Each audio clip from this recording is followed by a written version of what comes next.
Minister.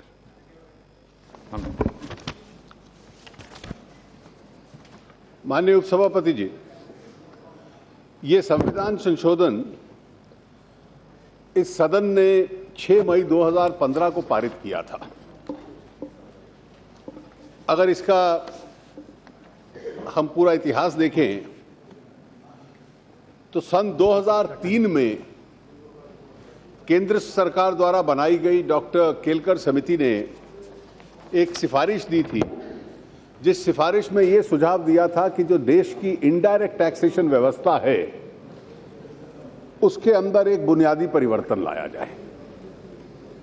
आज कई प्रकार के टैक्सेस हैं जो किसी भी वस्तु के ऊपर गुड्स के मैन्युफैक्चर पे केंद्र सरकार लगाती है, और कई टैक्सेस इस प्रकार के हैं जिनको हम इनडायरेक्ट टैक्सेस मानते हैं जो राज्य सरकारें लगाती हैं। इस संविधान संशोधन का जो संबंध है केवल उन्हीं इनडायरेक्ट टैक्सेस के संबंध में है जो गुड्स और सर्विसेज के साथ, सेवाओं के साथ अपना संबंध रखते हैं।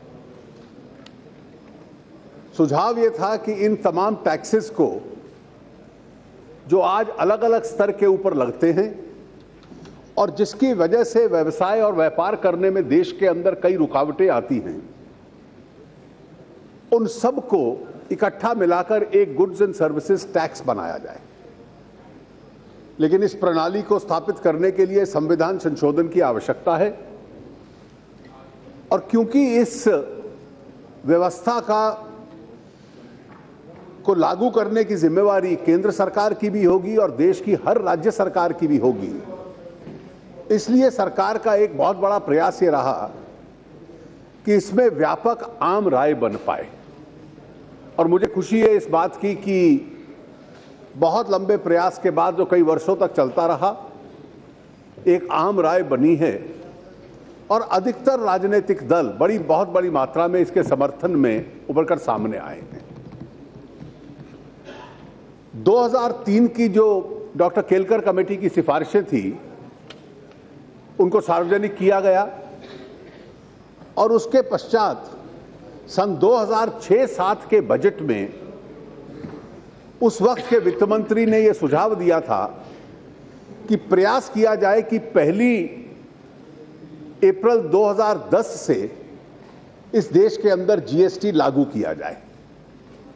लेकिन इसको लागू करने के लिए क्योंकि कई व्यवस्थाएं तैयार होनी थी और राज्यों की भागीदारी चाहिए थी, तो बाद में राज्यों के वित्त मंत्रियों की एक एम्पावर्ड कमेटी बनाई गई। उस एम्पावर्ड कमेटी की एक परंपरा आज तक चली आ रही है, और एक अच्छी परंपरा यह बनी है कि जिस भी राजनीतिक दल की सरकार केंद्र में होती है, एम्पावर्ड कमेटी का जो अध्यक्ष होता है किसी दूसरे राजनीतिक दल का होता है, ताकि इसके माध्यम से भी चर्चा में व्यापक आम राय बनाने के अंदर लाभ हो पाए। उसकी सिफारिशें आती रही, और जो उसका डिस्कशन पेपर बना वो नवंबर 2009 में उसको सार्वजनिक किया गया कि किस प्रकार से यह लागू होगा। और 2011 के बजट के बाद के साथ साथ इस संविधान संशोधन को इस सदन के सामने पेश कर दिया गया।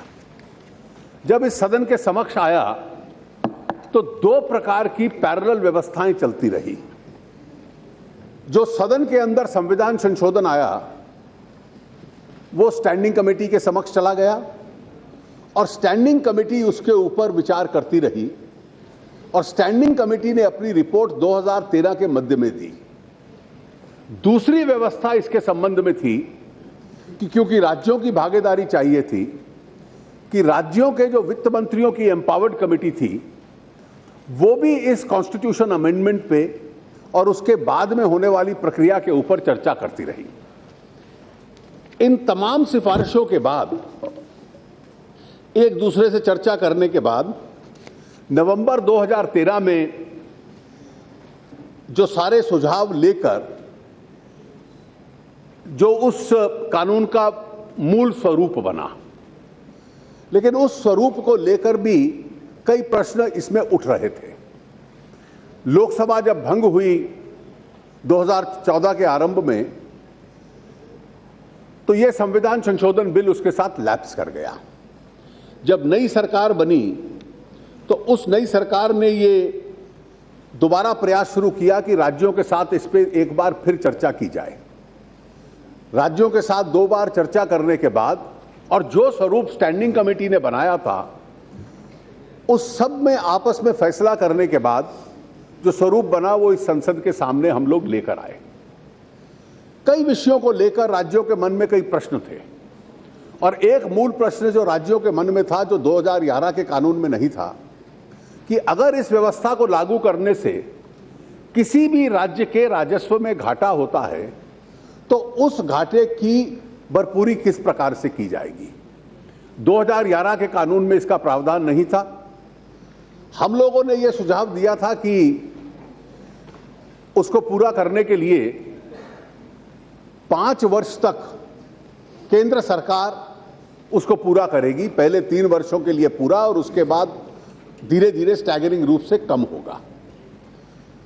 लेकिन बाद में जो चर्चाएं हुई, राज्यों का भी ये मानना था और जो राजनीतिक आम राय बनी वो भी ये बनी कि 5 वर्षों के लिए पूरे स्तर पर मुआवजा केंद्र सरकार इसको दे।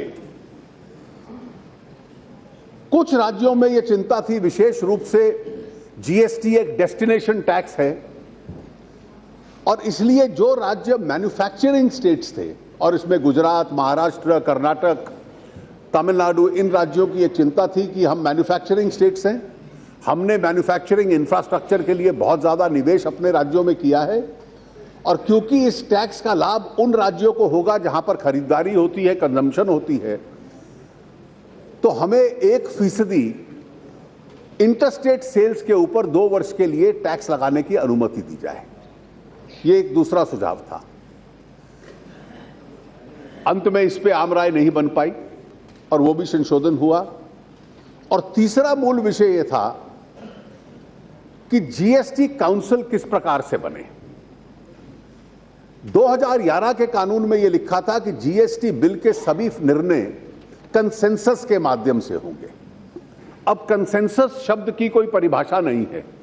कंसेंसस सर्वसम्मति है कि नहीं है, 51% को कंसेंसस मानेंगे या 80% को कंसेंसस मानेंगे, यह एक विवाद का विषय था।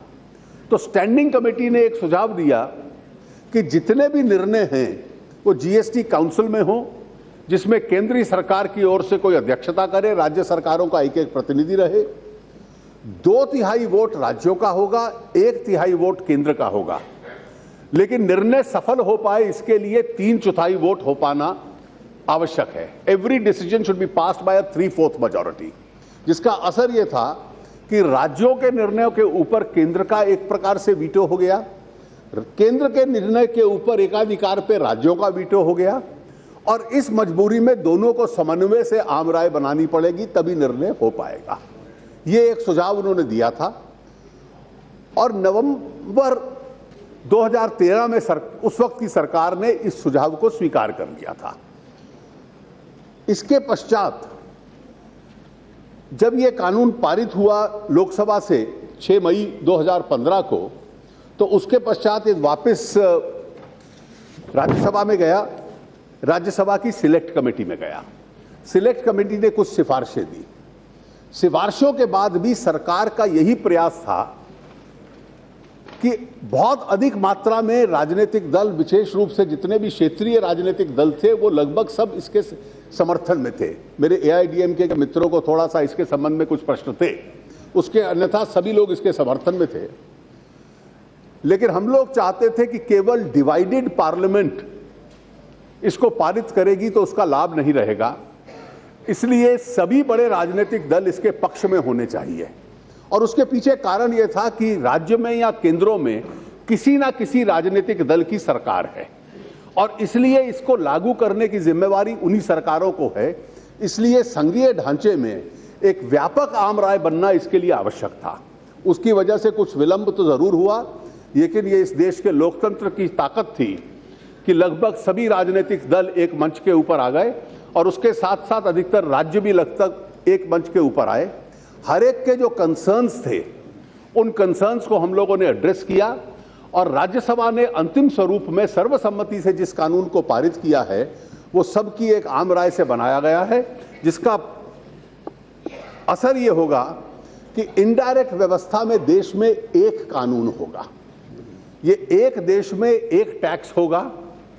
हम जो देखते हैं कि हर राज्य के ऊपर रुकावटें आती हैं जब कोई सामान एक राज्य से दूसरे राज्य में जाता है, वो नहीं होगा। There will be a seamless transfer of goods and services throughout the country. The whole country will become one integrated market. Simplification will be easier. और इसकी व्यवस्था जो होगी, उस व्यवस्था में जो लीकेजेस हैं, इवेजन है, वो स्वाभाविक अपने आप कम होगा, जिसकी वजह से टैक्स बेस बनेगा। राज्यों को भी इसका लाभ होगा, केंद्र को भी इसका लाभ होगा। और उसके अतिरिक्त इसका दूसरा लाभ बड़े पैमाने पर यह भी होगा कि राज्य और केंद्र का इन विषय निर्णय लेने में भी और इसको कार्यान्वित करने में भी आपस में एक दूसरे के ऊपर सहयोग बनेगा। जो एक स्टेज के ऊपर टैक्स दे दिया, अगली स्टेज पे उस टैक्स कंपोनेंट के ऊपर टैक्स नहीं लगेगा, जिसकी वजह से जो टैक्स ऑन टैक्स का भी कैस्केडिंग इफेक्ट होता है, असर होता है, वो अपने आप में कम होगा। इवेजन कम होगा, कैस्केडिंग इफेक्ट कम होगा और उसका स्वाभाविक लाभ होगा कि टैक्स का देश के अंदर बेस बढ़े, व्यवसाय करना देश के अंदर सरल होगा। और ये बहुत महत्वपूर्ण विषय है। इस देश के शायद टैक्सेशन मामलों के इतिहास में ये एक बहुत बड़ा रिफॉर्म है जो इस संसद कर रही है। और मैं सभी राजनीतिक दलों का, जिन्होंने एक आवाज के अंदर राज्यसभा में उसको पारित किया है, विशेष रूप से आभारी हूं। राज्यों का, जिन्होंने लगभग एक ही आवाज में इसका पूर्ण रूप से समर्थन किया है। इसके भविष्य का रोड मैप होगा कि ये संविधान संशोधन एनेबलिंग है। It's an enabling amendment. After this amendment we will have to prepare 3 more laws. Those laws will be prepared by the empowered, once the constitution amendment is notified after ratification of the states, the drafts will have to be prepared by the GST Council. And then 2 of those laws will have to come before Parliament, the law relating to the central GST and the interstate GST. One law will then go, the state GST law will be passed by various state assemblies. Simultaneously, the Council will also set upon the task of various functional modalities, so that there is ease as far as the assessee is concerned. The same person is not assessed simultaneously by 2 authorities, center and the state authorities, and therefore that division of work will, those functional modalities will have to be worked out. The rates of taxations will have to be worked out. All those decisions will be taken by the GST Council.